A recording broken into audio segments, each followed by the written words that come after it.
Solamente voy a hacer una descripción rápida, como bien ha señalado, una pincelada, para agendar temáticamente algunas cuestiones relacionadas con lo que significan las semillas o la simiente, para hacer más amplio, no solamente la semilla como la conocemos, sino partes de tubérculos, partes de oro que son para reproducción y para producción de alimentos, pero que no se agotan en ellos, sino también como insumo para la industria farmacéutica o la industrial, ¿sí? En el caso de etanol, el caso del biodiesel, o sea que hay un montón de esferas de acción de todo lo que significa la producción vegetal en nuestro país.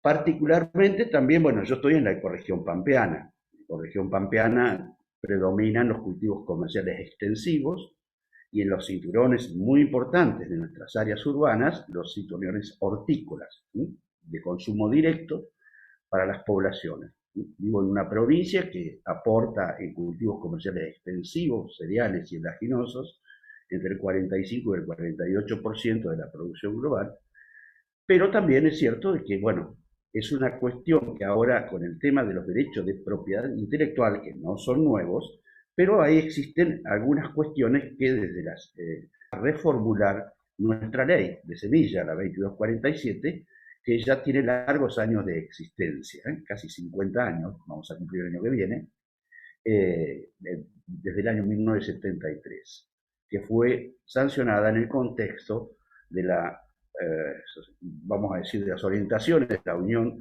Internacional de la Protección de Protecciones Vegetales del año 1961, pero también tomó aspectos de las regulaciones en esta materia celebradas y realizadas en Estados Unidos desde el año 1930. Primero quiero hacer una especial señal para hacer un breve y humilde homenaje a la provincia de Corrientes, donde es una de la mayor productora de arroz, ¿no? Especie que es autógama, es decir, una especie que es el conflicto de los derechos de propiedad intelectual generalmente, que son aquellos vegetales que no necesitan polen de otra planta para fecundarse y producir. Se pueden autofecundar, es de autopolinización. Sin embargo, no obstante, esto que he dicho respecto a la naturaleza, vamos a decir, del arroz, de su característica vegetal, ha sido objeto de hibridaciones y cruzamientos entre dos o más progenitores genéticamente diferentes dentro de la especie de arroz. Y esto, cuando hablamos de derecho de propiedad intelectual, quiero señalar que se destaca el rol del mejoramiento vegetal en el caso de la provincia de Corrientes, pero también en Entre Ríos y una parte también ahí en Santa Fe, Chaco, Formosa y Misiones, con respecto a la labor del Estado a través de su Instituto Nacional de Tecnología Agropecuaria. Tienen una gran, o sea, hay dos grandes centros, Concepción del Uruguay, que está en la vecina Entre Ríos, pero también el Sombrerito, que está en la provincia de Corrientes. Lo que me permito hacer una rápida introducción, esto que voy a tratar de expresar y de compartir no son opiniones cerradas, es un carácter descriptivo, que ensayo algunas hipótesis, algunas consideraciones, algunas reflexiones, pero también muchos interrogantes que están lejos de agotarla en mi intervención, obviamente. Y continúan un poco una iniciativa que nació ya el año pasado en el Instituto de Derecho Agrario y Ambiental de Belville, Córdoba, a través de gentil invitación de la doctora Luis O'Neill. Continuó con el doctor Meca de la Universidad Nacional de La Pampa en este año. Y esto bueno, me ha generado un gran desafío porque convivo, soy miembro, y debo decirlo con absoluta honestidad para ser comprendido también desde dónde uno puede enfocar estos temas, hablo desde el campo de la experiencia del territorio en la actividad agropecuaria, agraria y pecuaria en sus distintas facetas. Sin duda, las variedades vegetales con fines alimentarios, medicinales e industrial no solo son desarrollados, como decíamos, por el sector privado, sino también por el Estado a través de sus universidades públicas e institutos tecnológicos, como el caso del INTA, pero también con convenio, el caso de la Universidad Nacional del Litoral, en este polémico tema del trigo HB4, que lo impulsó, o vamos a decir lo que significaría la investigación básica, la doctora Chang. Y indudablemente todo ello hace que el fundamento, la necesidad de los recursos económicos para financiar la investigación de desarrollo de nuevas variedades no solamente es una exigencia que se le atribuye nada más que al sector privado, o al sector privado como se denomina genéricamente de los agronegocios, sino a los estados, y no solamente en nuestro estado, también en Japón. En este momento Japón está revisando todo un proceso respecto del tema de variabilidad genética en vegetales. Ellos tienen un gran desarrollo en cultivos aeropónicos vamos a decir, y lo que significa sobre el agua, que es algunas cuestiones que son muy discutidas, porque indudablemente nuestro planeta tiene, como para tener en cuenta qué es lo que de qué estamos hablando, es que este planeta genera recursos alimentarios en este momento para 7.500 millones de habitantes. En el 2005, los organismos internacionales nos decían que iban a llegar a 9.000 millones en 2050. El año pasado se revisó y estiman 11.500. Y esto cuando los suelos proveen actualmente el 95% de los productos alimenticios, más allá de aquellas funciones que yo señalaba, que también son productores, los vegetales, de insumos para la medicina, la industria farmacéutica, como también para la agroindustria.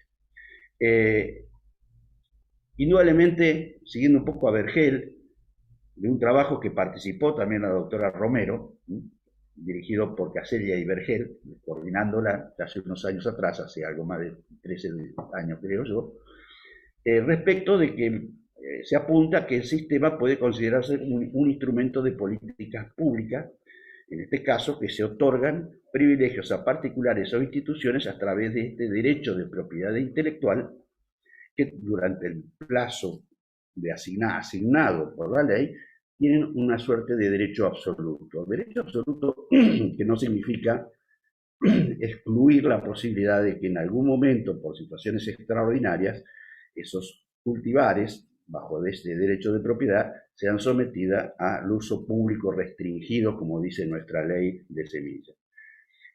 También es cierto que dice algo interesante, Vergel, dice, ya se confunde, ya al siglo XXI, que estos derechos de propiedad intelectual evolucionaron de la figura clásica del fitomejorador. El fitomejorador es el técnico, paratécnico, ingeniero agrónomo, o biólogo, ingeniero en alimentos que participan en el desarrollo de la investigación sobre estos vegetales para su mejoramiento, tanto en sanidad como en niveles de producción, pasó y está transitando una etapa donde ese inventor, en realidad no se trata de derechos de propiedad intelectual de ese inventor, sino de los derechos de los inversores que financiaron el proyecto de investigación.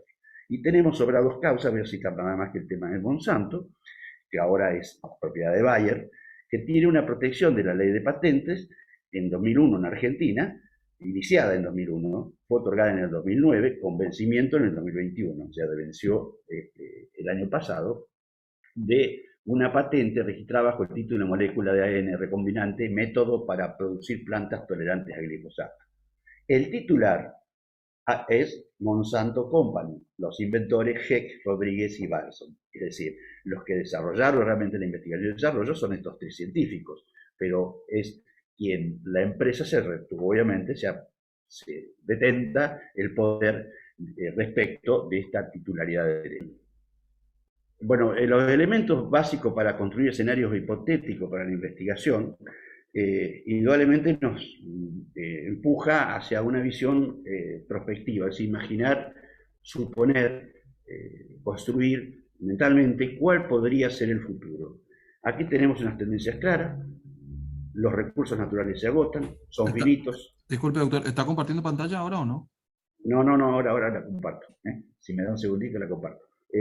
Mayor exigencia de alimentos a nivel del incremento poblacional y mayor nivel por supuesto, adquisitivo de quienes son sus consumidores, la variación en el consumo debido a los cambios de los hábitos alimenticios, el aumento de la presión sobre los recursos naturales disponibles, cambio de las condiciones agroambientales de producción, producto en alguna medida o impacto de los cambios, vamos a decir, producidos por lo que significa el calentamiento global antropogénico, ya que los naturales son ingobernables por el humano, y que suceden también, la disminución de la disponibilidad del agua, un recurso vital para la producción, la migración de población rural a centros urbanos, incremento de la tecnología, sustitución de combustibles fósiles por otras fuentes de energía alternativa, movilidad global de los grandes capitales hacia la economía verde.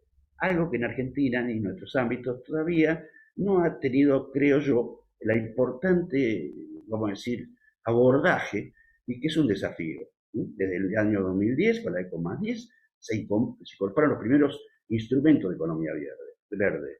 En nuestro país, hace 3 años, se sancionó en la Comisión Nacional de Valores una estructura para la emisión de verdes, de los bonos verdes, o de sustentabilidad, algunos le llaman.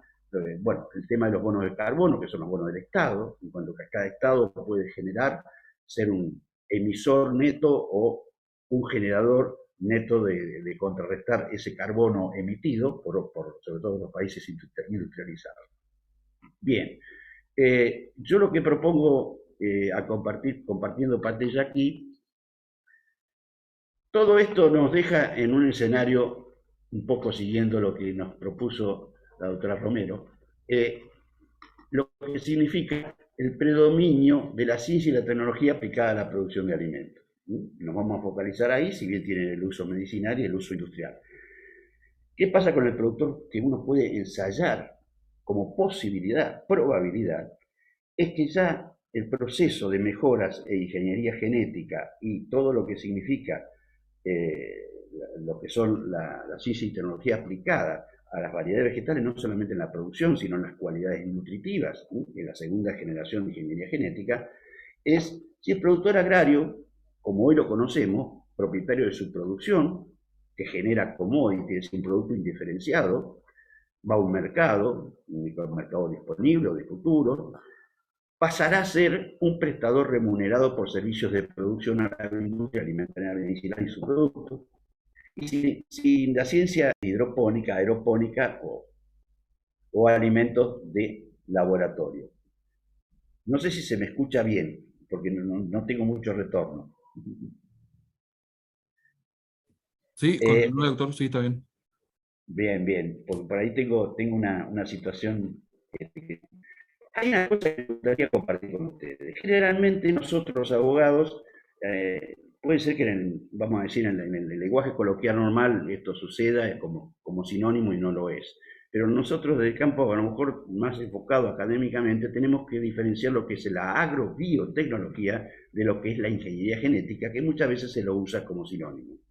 Porque la agrobiotecnología no nació con los transgénicos, nació mucho antes. En el año 8000 se inicia lo que significa la selección de variedades por fenotipo, o sea, por la forma exterior, por el comportamiento exterior, por el grano que producía, por el mayor desarrollo, la sanidad, por individuo vegetal. El trigo es un ejemplo típico. En Anatolia Central se han detectado de procesos de domesticación del trigo para bajar la altura, para evitar que los vientos lo vuelquen y perder frutos, a hacerlas más enanas, que hoy casi todas las variedades son de escasa, vamos a decir, de escaso tamaño, pero con muchos granos por espiga. Esto fue producto de un proceso milenario, podríamos decir, de mejoramiento, donde juegan indudablemente cuestiones vinculadas a la actividad del hombre, pero también en cuanto a las características agroambientales donde estos cultivos se desarrollan. En 1700 hay cruzamiento de plantas de la misma especie de especie relacionada. Por ejemplo, voy a citar, y esto lo recoge la historiografía, obviamente, de todos estos procesos, el colinabo, que es originario del norte de Europa. No fue natural, el colinabo no es natural. El colinabo aparece, algunas disputas hay, si fue natural, la naturaleza lo dispuso, en forma accidental, aleatoria, o fue el individuo humano que activó esa mezcla, de ese híbrido que es entre el nabo y la col, el colinabo. Este es un señal claro de agrobiotecnología que pueden haber contribuido obviamente el ser humano en su trabajo. En 1865 aparece una cuestión que es Mendel y el descubrimiento de las leyes de la herencia. El principio de la uniformidad de los híbridos, es decir, empieza a nacer lo que luego va a desencadenar en el siglo XXI todo esto que vivimos, ¿no es cierto? Genera estos principios, obviamente el principio de la uniformidad de vegetales para tener un mejor manejo, control de cuidado y protección de los cultivos hasta cosecha, que maduren más o menos en el mismo tiempo para producir su recolección. También aparece el principio de la segregación, o sea, cómo se van separando, vamos a decir, los procesos de reproducción para producir ese fruto. Y la transmisión de independiente vamos a decir, genética se vincula un poco más al nacimiento de la genética sin que en ese momento, obviamente, recibiera esta denominación. En 1940, cuando muchas veces hablamos naturales, como ejemplo el pomelo rosado. En 1940 empieza un proceso de mutagénesis que empezó a desarrollarse en la década de 1920, las investigaciones, y consiste, actualmente se sigue haciendo, exponiendo a las plantas agentes mutagénicos físicos como por ejemplo rayos X, gamma, neutrones, protones, o químicos, ácido sódico, etalmetosunato, o sea, todos esos productos químicos, estas mutaciones no ocurren controladas por el humano, sino ocurren al azar en el genoma del destinatario. El caso más claro tenemos el pomelo mutagenizado, que es el pomelo rosado. El pomelo rosado no es natural, no nació de la naturaleza, es producto de esta mutagénesis sobre el pomelo blanco. Hay más de 2000 especies que se consumen en el mundo y que fueron mejorados con este procedimiento de mutagénesis. Estos son datos que pueden ser consultados en la FAO. En 1953, descubrimiento de la estructura de ADN, y es la primera piedra fundamental para lo que venía luego. En 1973 empiezan las técnicas de transferencia de genes en forma experimental y el nacimiento de la ingeniería genética técnicamente hablando, una etapa de investigación y experimentación. En 1980, insulina humana producida por bacterias, el primer producto de la ingeniería genética, no fueron los vegetales, al inicio de la aplicación experimental en fitomejoramiento vegetal. Es decir, estas técnicas se fueron desarrollando a otras especies. En 1996 se aprueba y libera comercialmente al ambiente los primeros organismos vegetales genéticamente modificados, que son aquellos, yo le digo primera generación, porque únicamente tienen por función el control en la etapa de producción. Y obviamente esto, sobre todo en la parte productiva que es el productor agrario, en el caso de los productos de acción química, fertilizaciones, resistencia a enfermedades, bueno, todo eso, que son los fitosanitarios.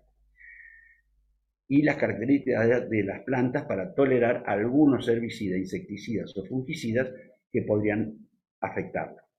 En 2005 empieza un proceso novedoso que es la edición genómica, genética o génica.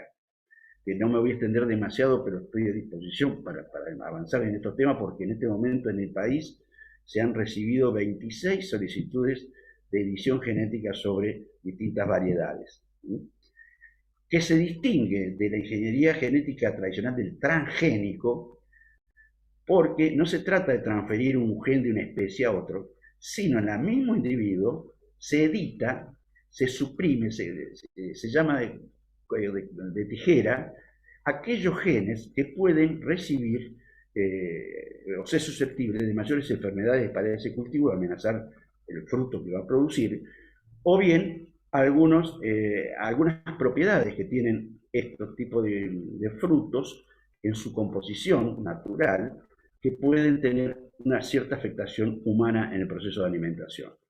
Después voy a citar el tema, hay un tema especial que surgió en estos últimos años.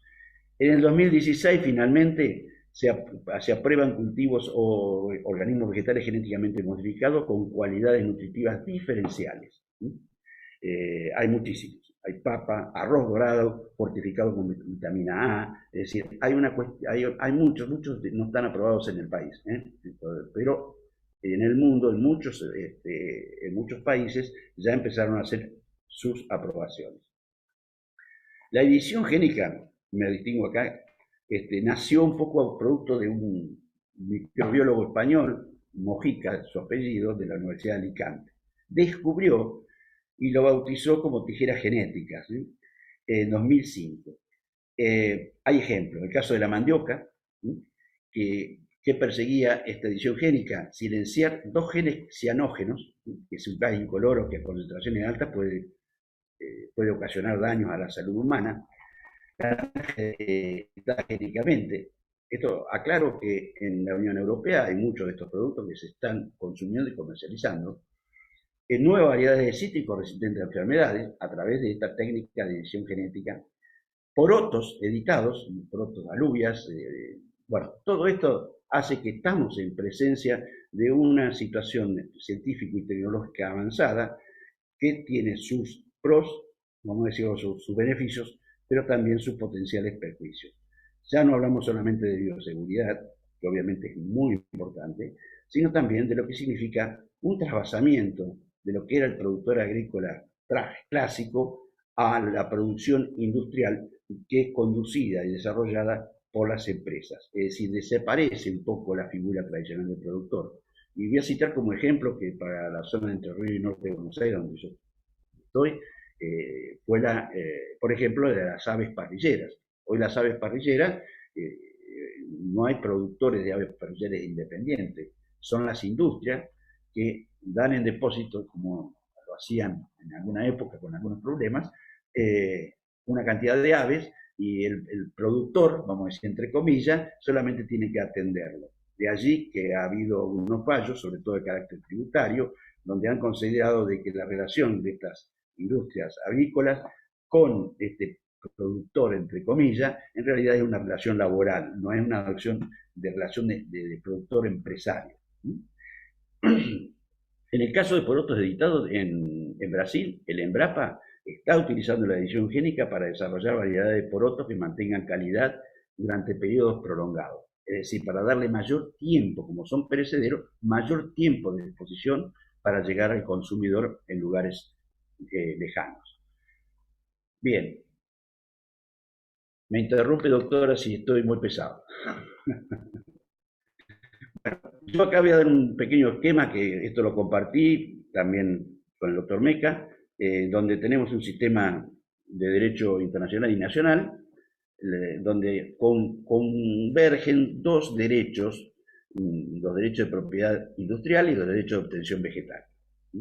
Nosotros acá tenemos un acta del año 1978, base de nuestra ley 2247, tenemos un acta 1991 que están obviamente sobre todo a través de Estados Unidos, impulsando rápidamente la adhesión a este acta, que vamos a ver las diferencias que tiene con el 78 más adelante. Nosotros adoptamos un sistema de protección sui generis, como lo hizo así también la Unión Europea, salvo el tema de los microorganismos, que el artículo 27, apartado 3, inciso B del Acuerdo de Derecho de Propiedad Intelectual para el Comercio, habla que naturalmente solamente las plantas, los animales, excepto los microorganismos y los procedimientos esencialmente biológicos, no son, porque no sea procedimientos, no serán patentados. Los miembros pueden, o sea, el acuerdo dice, los miembros podrán excluir, no significa que deben excluir. Son decisiones soberanas de los estados por el principio de territorialidad que gobierna todo el sistema de derecho de propiedad intelectual relacionado con estas cuestiones. La ley de patentes dice que no son patentables las plantas y los animales, la nuestra. En cuanto al acta vigente en Argentina, respecto a la de 1991, tenemos bastantes dificultades. Vamos a verla más adelante. La OPU 78, a la que está adherida Argentina, comprende los géneros y especies limitados por etapas con progresiva incorporación. La de 1991 la extiende a todos los géneros y especies vegetales. En el caso de la 78 hay un tema crítico, que es lo que muchas veces los legisladores lamentablemente focalizan todo en los autógamas, soja, trigo, para diseñar una actualización, como le llaman, de la ley, que no solamente se agota las soja o las autógamas en general.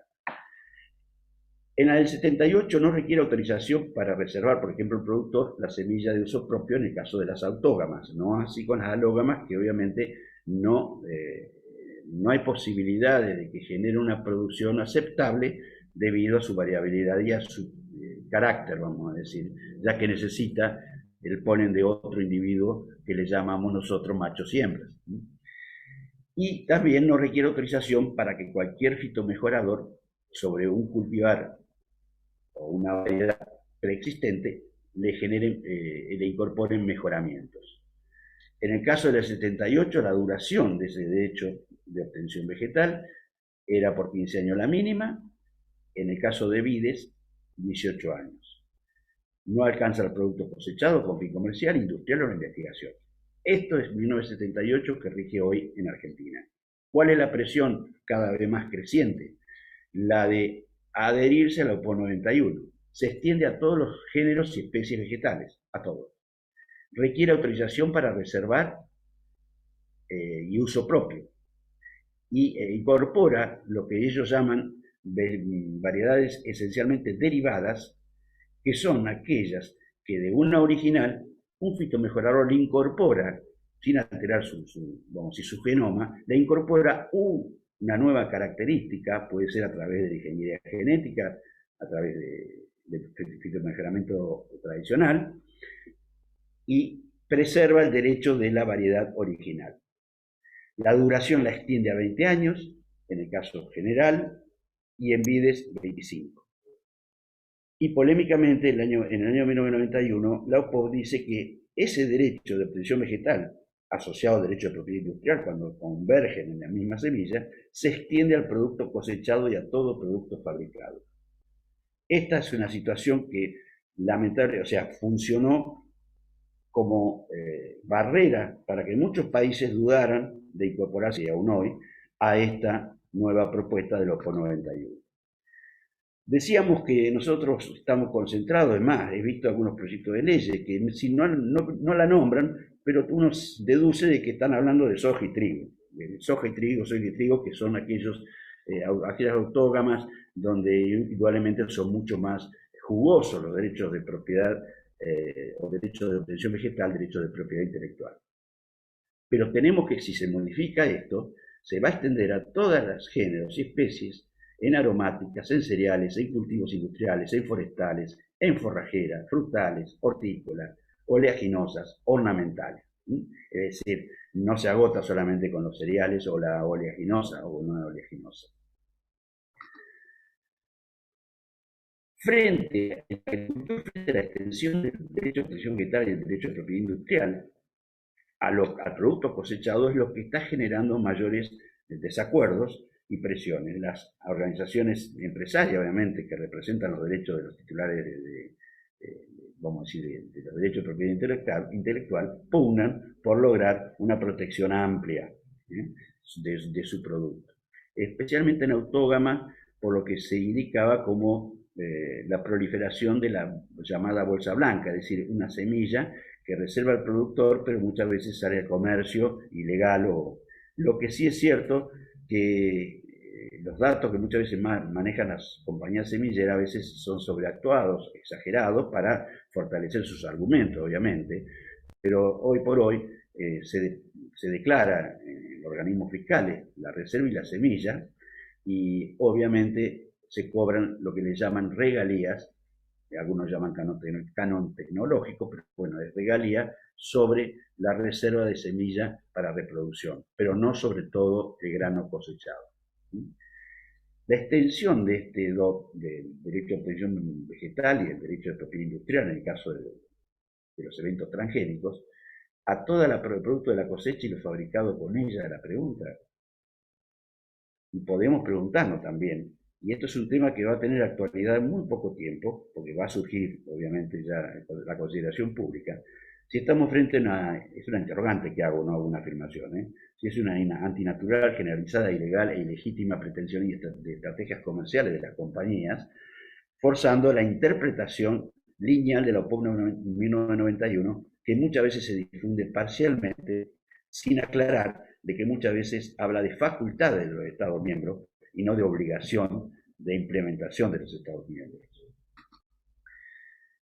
Los derechos, indudablemente, me voy a referir que todo lo que significa los géneros de vegetales, que son muy grandes, hablando de los derechos, también tenemos que decir que tanto el ALPIC, el Acuerdo de Derecho de Propiedad Intelectual para el Comercio, como la de la UPOV, de la Unión Internacional de la Protección de Obtenciones Vegetales, funcionan en un área más bien, un escenario de comercio. Pero tenemos que tener en cuenta que rige también, y Argentina lo ha aprobado, por Ley 27182, que es el Tratado Internacional de Recursos Fitogenéticos para la Alimentación y la Agricultura. El objetivo es la conservación y utilización sostenible de los recursos fitogenéticos para la alimentación y la agricultura, y habla de distribución justa y equitativa. Esto fue ya aprobado por Argentina. Y lo más importante, que consagra lo que vamos a decir, la ley 2247, la OPOP 91, 78 también, habla de privilegio o excepción del agricultor para reservar semilla. En realidad, este tratado configura lo que creo a mí, me parece a mí, más acertado, que es el derecho del agricultor. No solamente el agricultor, o sea, de las comunidades locales e indígenas y los agricultores de todas las regiones del mundo. La responsabilidad de hacer realidad estos derechos del agricultor, en lo que se refiere a los recursos fitogenéticos para la alimentación y la agricultura, incumbe a los Estados miembros. Por eso son los Estados los que sancionan sus normas a través de estas leyes. Nada dice el acuerdo, obviamente, que la ley de aprobación argentina dice que este artículo que acabo de citar se interpretará en el sentido de limitar cualquier derecho que tengan los agricultores a conservar, utilizar, intercambiar y vender material de siembra o propagación conservado en las fincas, la reserva de uso propio, con arreglo, obviamente, a la legislación nacional, que esto es tan importante que nuestra legislación, si se actualiza, preserve en algún rango, y a lo mejor no será gratuito, podrá ser oneroso, pero deberá ser protegido. Yo lo que, en cuanto a lo que son las autorizaciones del titular del derecho de obtención vegetal, habla la OPOP 91 que podrá, es decir, es facultad requerir autorización para reproducción, propagación o multiplicación. Podrá extenderse al producto cosechado si se infringiera la autorización del titular. Pero este requerimiento de autorización dependerá del nivel estatal, del Estado miembro por el principio de territorialidad y trato nacional, para los casos específicos. También géneros y especies. Los géneros y especies, en el caso de la Unión Europea, traje a colación esto para ejemplificarlo, no comprende todos los géneros y especies como dice la OPOP 91. Al momento de adherir, preservó 23 especies, vamos a decir, fuera del ámbito de aplicación de la OPOP. Es decir, esto segregó 23 especies que no requieren autorización del titular del derecho y habilita la reserva de semillas para uso propio, que sí es onerosa, pero también pone un límite a la onerosidad que será disminuido al precio de una semilla original que compra el proveedor habitual, ¿no es cierto? El derecho del agricultor está obviamente constituido por esta facultad de reservar semillas, y para los pequeños productores que hacen una población según producción, la reserva no será onerosa, sino será gratuita. Esto es Unión Europea hoy. Está de acuerdo lo que ellos denominan pequeño agricultor a parámetros de clasificación por volumen de producción y por tipo de vegetales. Pero aquí tenemos que en el 2020 las asociaciones de titulares de derecho de obtención vegetal y de derecho de propiedad intelectual en general e industrial europea están solicitando a la Comisión Europea la revisión de estas normas porque consideran que esta situación que se produjo en la Unión Europea es débil protección para el material cosechado. Es decir, buscan revisar y acotar este derecho del agricultor en la Unión Europea.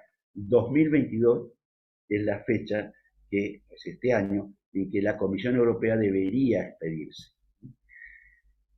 Yo no sé, espero no haberme extendido mucho, le digo muchísimas gracias y estoy abierto sobre todo a preguntas o reflexiones o comentarios que obviamente soy muy gustoso de poder escucharlas. Gracias, doctora Romero, y gracias a los pacientes o sea, participando.